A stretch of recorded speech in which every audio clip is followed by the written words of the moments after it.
The year is 1986, and Namco released Rolling Thunder in the arcades.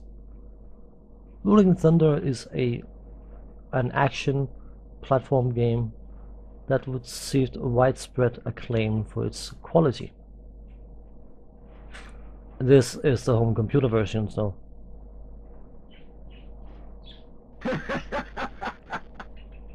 He's laughing because you bought this game. The plot is the usual yada yada yada, bad guy trying to blah blah blah blah, special agent Albatross sent out to stop bad guy doing blah blah blah, the usual yada yada yada.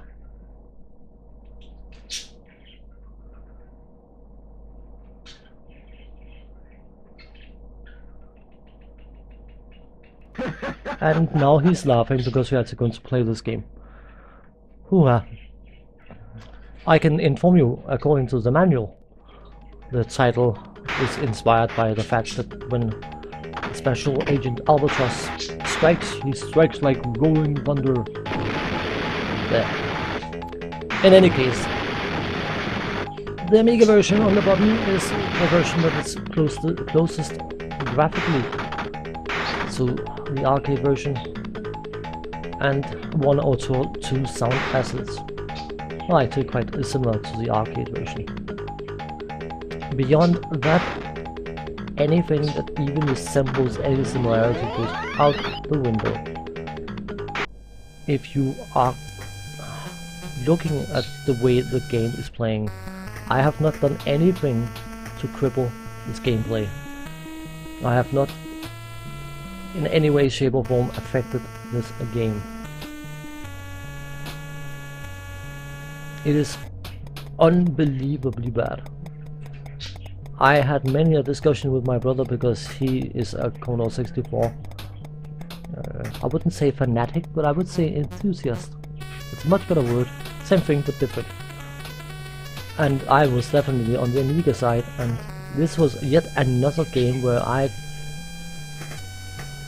could stand in front of my brother and say, "Hey, look at my cool Amiga game," and he was just looking at me like I came from another planet, which I don't blame him.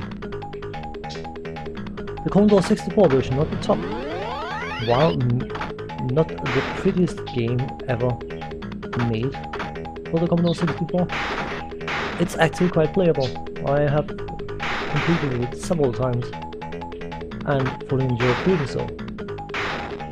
It carries the spirit of Rolling Thunder the arcade, while may not have all the elements that make the arcade what it is. The Amiga version though? Oh god. Oh god, oh god, oh god. It is so disappointing as an Amiga enthusiast to look at this game and wonder who on earth thought this was a complete product that was okay to release for paying customers. I mean, some of us were smart enough to read reviews back in the day, and a lot of people didn't, and a lot of people to this day still don't. And anyone who's been in the arcades playing Rolling Thunder and enjoyed it, and I think most people would, they would have seen a chance to play it at home on their own system. And boy, would they have been surprised. The Amiga version is so bad, it's unforgivable. I know I'm not the best player of this game. It's hard to be the best player of this game, especially the Amiga version. Well, I would say only the Amiga version, because the Commodore 64 version is quite enjoyable, despite its shortcomings. But the Amiga version, because it is so extremely sluggish, is swallowing inputs left, right and center.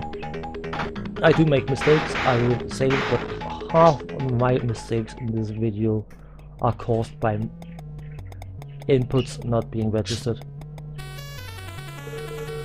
The Commodore 64 version, very responsive. It's doing what you want it to do, not what you're hoping it will do. And another very critical flaw in the Amiga version, as you may have noticed, and especially if you know the arcade version, the henchmen you are fighting on the 64 version, they have three colors. A purplish color, a yellow color, and a white color. Color as in color, not as in shirt color. But the thing that makes them different is the fact that purple guys can take one shot, yellow guys can take 2 shots, and white guys can take 3 shots before they die. On the Amiga version, as you can probably tell, every guy is the same color. You cannot know ahead of time whether they can be shot by just using 1 bullet or you need to use 3. And it's such a huge oversight. I mean, it is unbelievably bad. It's just, I mean, I know there's something called creative freedom, but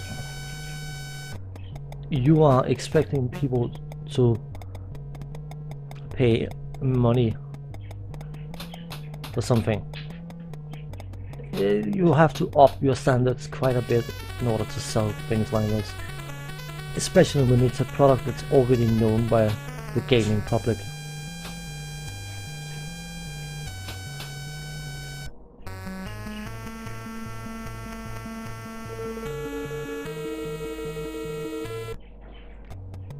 The sound assets on the Amiga, while, as I said earlier, it's closer to the arcade than the Commodore 64 version is. For some reason, the music bugs, and well, I don't know if it's a bug, whether it's a bug or just a limited knowledge of the theme of the game, because it's just the first phrase that's just looping and looping and looping and looping, and it gets extremely dull to listen to.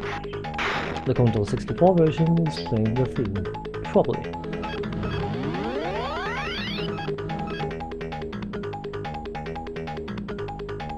Another very slight advantage the Amiga version has compared to the Commodore 64 version is the fact that when you get the machine gun bullets, you actually use a machine gun, whereas in the Commodore 64 version, he still uses the gun.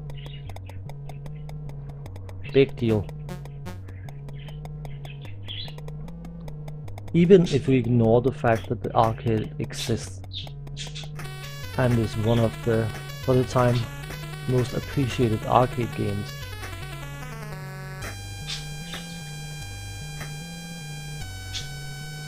the Commodore 64 version just plays so much better. It's shameful, to be honest.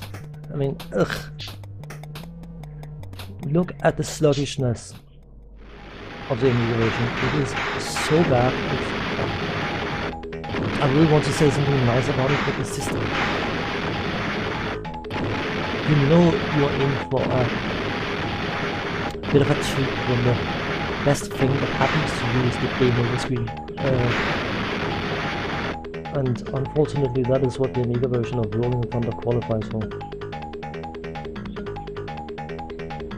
The whole point of my channel is to make non-biased videos, and I am completely unbiased because, thankfully, I can appreciate both the Commodore 64 and the Amiga. But I will not deny that I have a weakness for the Amiga, and I have never denied that, and I am not going to deny it at any given point. But you know what, it's damn hard being proud of your system when you get crap like this released for it. I know today it's probably a silly point, and I missed a stupid jump there on the Commodore 64 version, never mind. I know that the point, sorry, didn't mean to stutter, just getting excited here. The point is probably pointless, but it's just,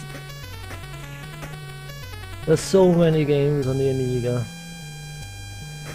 where the Commodore 64 version is well known and better in all respects.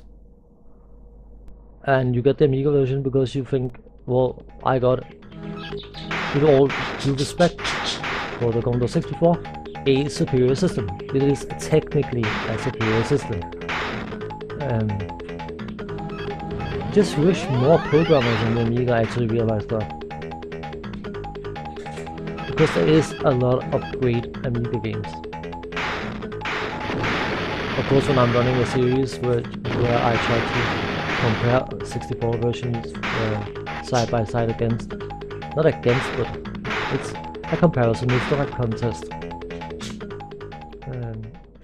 With the Amiga version of a game, then of course it requires that the game is available on those systems. And some of my most favorite Amiga games are not available on the Commodore 64, sadly. Which is not always the case of saying sadly, because I would rather have that developers know their limitations and say, okay, you know what, we cannot produce a quality product with the limitations we are facing. Probably should have been hit there on the Commodore 64 version. No mind, we'll take it.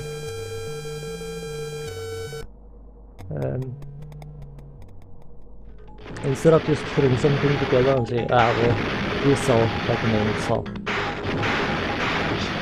But preciously few companies sell by name.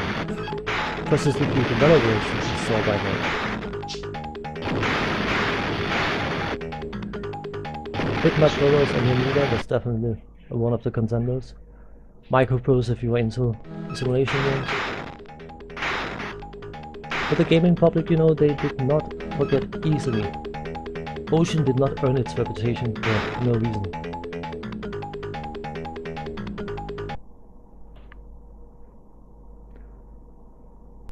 And here I'm making a small mistake because I forgot that I had actually started the game up and let Special Agent Albatross suffer more agony.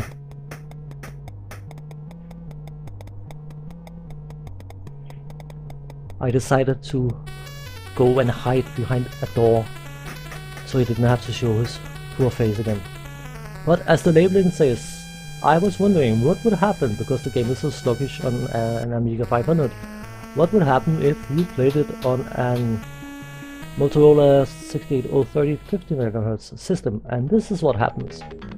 Who needs machine guns when you got a pistol? The music and sound completely bugs out.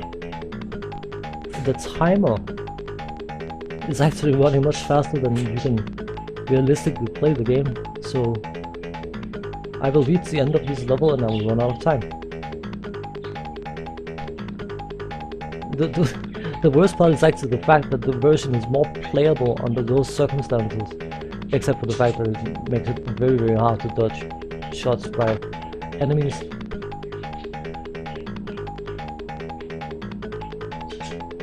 Rolling Thunder is one of the few games I am aware of. I haven't played every Amiga game ever made, obviously, that actually gets negatively affected by a faster processor. But this is definitely one of them.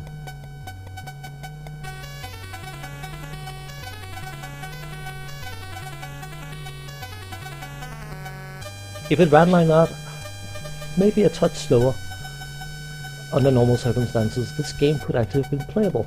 I ran out of time. And now I'm going to full screen because because the 64 version video is done for, so just to fill in, you know what I mean? In any case, this video is done for in a few moments, and so is my commentary. You're hesitant saying I hope you enjoyed this video, because the content of the game is so crap. Ugh. It is so bad.